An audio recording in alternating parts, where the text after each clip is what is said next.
Bonjour à vous. L'éthique minimale est une théorie morale radicale qui a été forgée par le philosophe français contemporain Ruven Augien, un penseur encore largement méconnu, mais qui a pourtant bousculé pas mal de nos certitudes morales.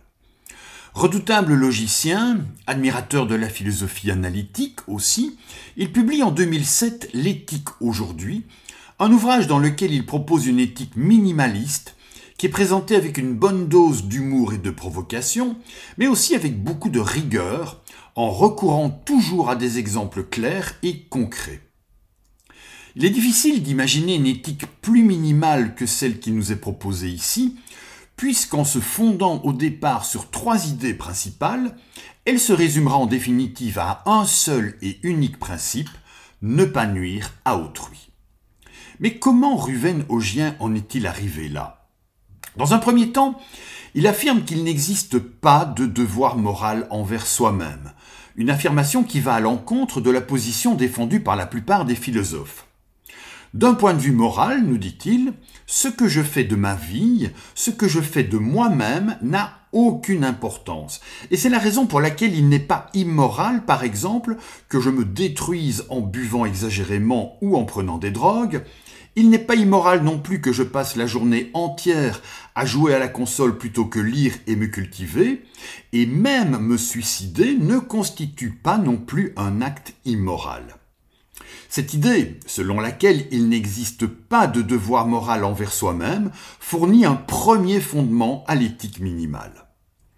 Mais si, d'un point de vue moral, me trancher une oreille ou me tuer n'a pas d'importance, ou constitue en tout cas un acte neutre, il en va tout autrement si je tranche l'oreille d'un passant ou si j'assassine mon voisin. Autrement dit, si, moralement parlant, le rapport à soi ne compte pas, il n'en va pas de même pour le rapport aux autres. La morale ne consiste pas dans les devoirs envers soi. Elle consiste dans les devoirs que nous avons envers autrui. Ces devoirs sont de 2 types. Les devoirs positifs, comme faire la charité ou porter assistance aux autres, et les devoirs négatifs, comme ne pas les blesser ni les humilier. Pour Ruven Augien, les devoirs positifs ont un côté imparfait. En effet, ces devoirs positifs s'inscrivent dans un cadre paternaliste, dans la mesure où il s'agit d'une attitude qui consiste pour une personne à vouloir faire le bien des autres sans tenir compte de leurs désirs, de leur volonté ou de leur opinion.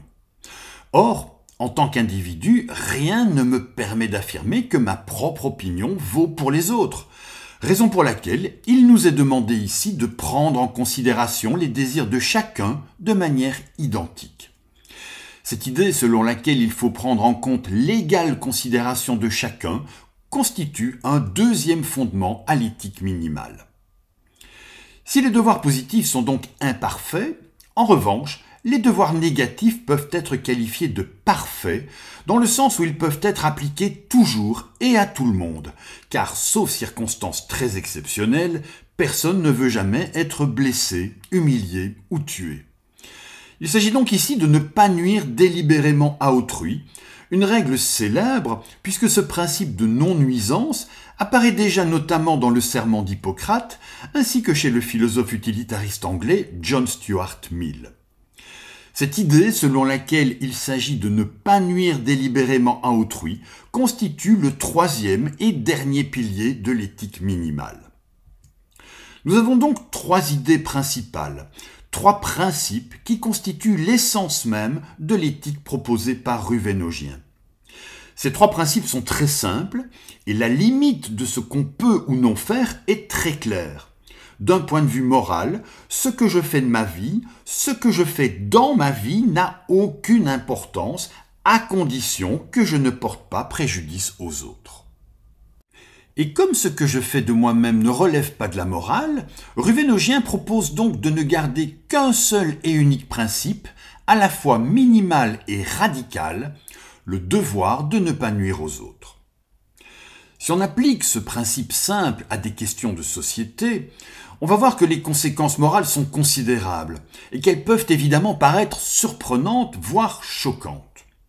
Par exemple, une telle conception exclut de toute condamnation morale ce qu'on appelle en philosophie du droit les crimes sans victime. Concrètement, ça signifie que les actes qui ne causent de dommages qu'à moi-même, comme la toxicomanie, l'automutilation ou la pratique des jeux d'argent, ne relèvent pas de la morale. Les actes qui ne portent atteinte qu'à des entités abstraites, comme par exemple les offenses à Dieu, à la patrie ou à la nature, ne relèvent pas non plus de la morale. Enfin, les actes qui ne causent de dommages qu'à des personnes qui sont adultes et consentantes, comme par exemple lorsqu'il y a relation sadomasochiste ou dans le cas d'un suicide assisté, ne relèvent pas, eux non plus, de la morale.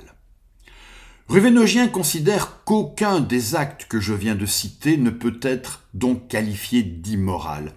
Et il recommande de réserver l'utilisation de ce terme immoral à toutes les relations injustes envers les autres, comme par exemple l'humiliation, la discrimination, les atteintes aux droits, ou encore le recours à la menace, à la violence ou à d'autres formes de contrainte.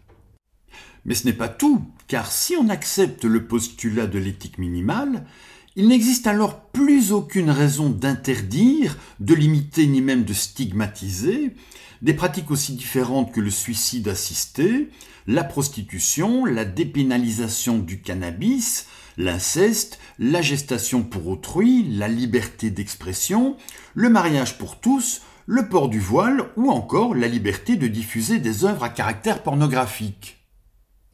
Après tout, aimait-il demander, pourquoi serait-il contraire à la dignité humaine de monnayer notre capacité à donner du plaisir sexuel ou à porter un enfant pour autrui, alors qu'il est jugé digne de vendre nos aptitudes manuelles ou intellectuelles? Le moins qu'on puisse dire, c'est que Ruffinogien ne laisse pas indifférent.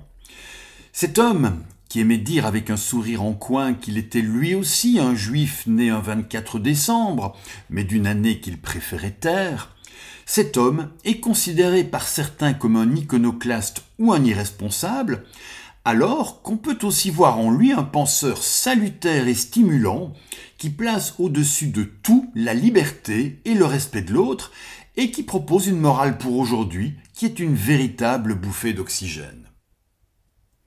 Je vous remercie d'avoir regardé et écouté cette courte vidéo et je vous invite plus que jamais à rester curieux et ouvert, à faire preuve d'esprit critique mais aussi à prendre plaisir à la vie.